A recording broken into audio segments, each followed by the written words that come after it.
Fala pessoal, Alessandro Valentim aqui para fazer um comentário um tanto quanto especial a respeito desse vídeo que saiu, né, do Ronnie Coleman treinando com Arnold Schwarzenegger dentro do Gold's Gym. Cara, nada mais incrível do que isso poderíamos presenciar nesses anos de história do fisiculturismo, né? O Arnold é um cara que ele chega ali na América, né, em 1968, mas ele até foi no Gold's Gym ali no primeiro momento. Ele não gostou muito da academia porque ele via o Gold's nas revistas do Joe Hader e ele imaginava uma academia imensa, né, com piscina, com quadra de tênis, enfim. E ele, quando chega no Gold's Gym, é recepcionado pelo Zabo Kazuski. Ele ficou meio decepcionado porque ele não achou aquilo que ele havia visto nas revistas, né? A partir daí ele vai treinar com o Vince Gironda. Na verdade já era uma recomendação do Joe Hader que o Vince Gironda apadrinhasse ele, apesar de que o Vince Gironda não queria.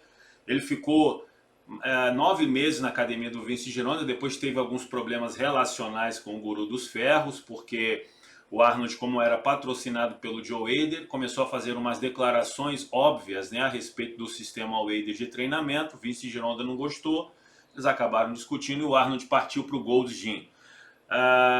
Tinha, obviamente, fatores altamente relevantes. Ele foi morar em Santa Mônica, o Joe Hader pagou um apartamento para ele. E o lance da praia também, naquela época na Califórnia, final dos anos 60, Woodstock. Então havia ali uma atmosfera que envolvia aquele ambiente, e para o Arnold foi bem propício também.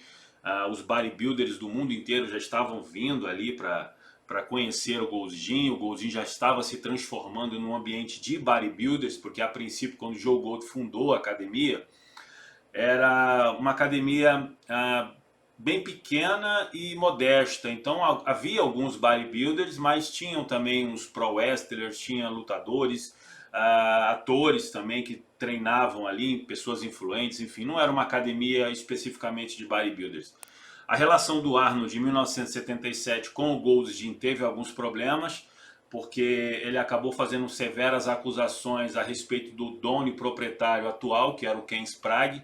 Quem fundou a academia foi o Joe Gold, mas aí ele vende em 1969 para o Bud Dunnett e o Dave Sashi. Os dois tentaram ali continuar com a academia, depois de 2 anos perceberam que não era deles, tentaram, a ideia era vender a academia ou transformar numa loja de antiguidades, só que aí o Ken Sprague comprou, e ele revoluciona a academia, né, com a parceria com o Joe Hader, com os eventos que ele passa a realizar. E aí o Arnold, quando começa a co-promover o Olímpia ali em meados de 76, ele e o Jim Lorimer, ele se sentiu ameaçado pelo Ken Sprague. Quando o Ken Sprague fechou essa parceria com o Joe Hader, eles tiveram uma briga, né? O Arnold, ele, através do seu cunhado, né, ele fez algumas calúnias a respeito do Gold's Gym, do Ken Sprague, num jornal que o cunhado dele trabalhava. E aí teve um processo enorme. Nesse meio tempo, o World Gym nasce, né, a academia do Joe Gold, que naturalmente ele não poderia usar o nome Gold Gym, porque era o nome dele, mas ele vendeu junto com os direitos da academia. E o Arnold arrasta boa parte dos bodybuilders para lá. Depois que o Ken Sprague vendeu a academia, o Gold's Gym, né, ele vendeu para o Pete Grimkowski, né, que era um bodybuilder e que acabou comprando a Gold's Gym com outros sócios. O Arnold retorna. Então a história do Arnold é bem interessante com a academia. Na verdade, ela se confunde com o Gold's Gym, a história do Arnold.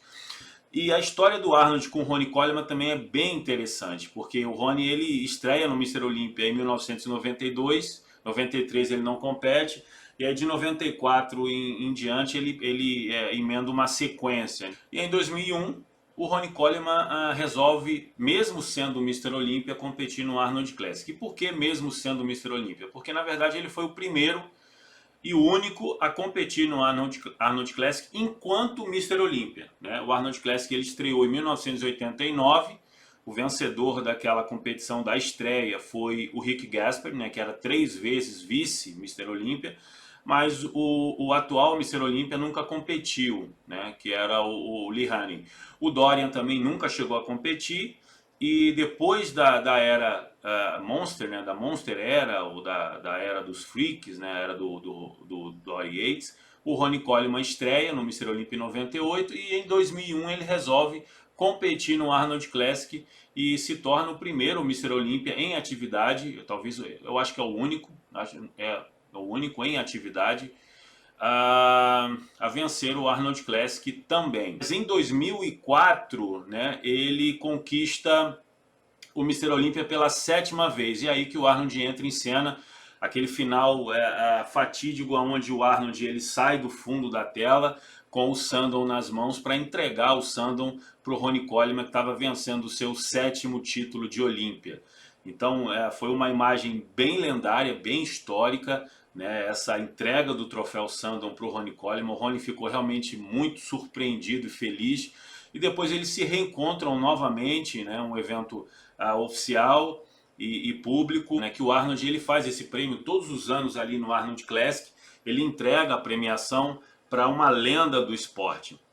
E é engraçado que nesse dia, né, houve muita comoção. O Ronnie falou da sua mãe, falou dos treinos, lembrou da história, do passado, e eu fico imaginando o quanto que isso deve doer, né, porque esses bodybuilders que deixaram de ser atletas, continuam treinando como bodybuilders, eles não estão mais naquele auge da fama, da carreira, e eles sentem essa falta, obviamente, né? Eu me lembro do filme Rock 4, quando o Apollo ele oficializa a luta dele contra o Dragon, né? E ali tem aquela conversa com o Rock. Ele fala que o que acontece, né? Ele diz pro Rock, o que acontece quando os gladiadores que nasceram para guerrear, eles não estão mais na arena, né? Ou seja, a sensação de abandono, de solidão, de esterilidade é muito grande. Então eu imagino a dor que esses bodybuilders devem sentir quando terminam a carreira. O Ronnie ainda tentou ali, ele perde em 2006 pro Jay Cutler, mas ele ainda tenta continuar em 2007, né? Inclusive em 2007 ele apresenta a mesma performance com a mesma música no palco da sua primeira vitória no Olympia em 1998, que foi também um feito bem interessante. E nesse vídeo, né, esse vídeo que viralizou do Arnold treinando com o Ronnie no Gold's Gym, é interessante que o Arnold fala para ele que o maior parceiro de treino dele durante toda a carreira foi o Franco Columbu, mas que agora ele tinha encontrado um parceiro à altura, né? Na verdade se trata dos dois maiores campeões do Olímpia. A gente tem ali o Lee Haney também com 8 títulos, que na minha opinião em cima do palco ele é realmente o maior, mas o Arnold foi a maior representatividade do esporte, não só dentro como fora dos palcos, né? Ele foi talvez o maior difundor do esporte ali em meados dos anos 70. A gente já tinha o Joe Hader, mas o Joe Hader realmente era um empresário, né? O Joe Hader ele nunca foi um treinador de campeões. Eu sempre falei isso, eu vi umas declarações há pouco também do Dory Yates mencionando isso. O próprio Rob Robinson já tinha me falado isso também em conversa. O Joe Hader era um empresário. Na verdade, os treinadores daquela época, dos anos 70, eram o Arthur Jones e o Vince Gironda. Eles não tinham, obviamente, a popularidade do Joe Hader, porque o Joe Hader ele monopolizava o mercado, ele tinha um monopólio através das revistas, do Mr. Olympia, enfim. Mas ele era um cara que realmente mudou o cenário, mas para dentro. O Arnold foi aquele cara que levou para fora. Ele levou o bodybuilding para o espectador comum, para o americano comum. E o Ronnie Coleman foi o espécime, né? O Ronnie Coleman é aquele bodybuilder que, se você não teve oportunidade de ver, você não a terá, porque ele realmente foi o fora da curva, né? Ele foi a exceção à regra. Então eu dificilmente acredito que vai haver um outro Ronnie Coleman. Então esse treino, eu acho que ele ficou eternizado para sempre. Eu acho que jamais veremos nada parecido. E com certeza, cara, foi algo único aos amantes do bodybuilding de presenciar um treino de Ronnie Coleman e Arnold Schwarzenegger. Bom, pessoal, eu vou ficando por aqui. Se você gostou desse vídeo, não deixe de curtir, deixar o seu melhor comentário. Se você não é inscrito nesse canal, considere se inscrever nesse canal. E no final desse vídeo, dá uma olhadinha aí na descrição que eu tenho uma novidade para você, o nosso e-book, um guia completo, mais que completo, com todos os sistemas de treinamento, métodos de treinos que eram usados na Golden Era, na Silver Era e na Bronze Era. Forte abraço, pessoal.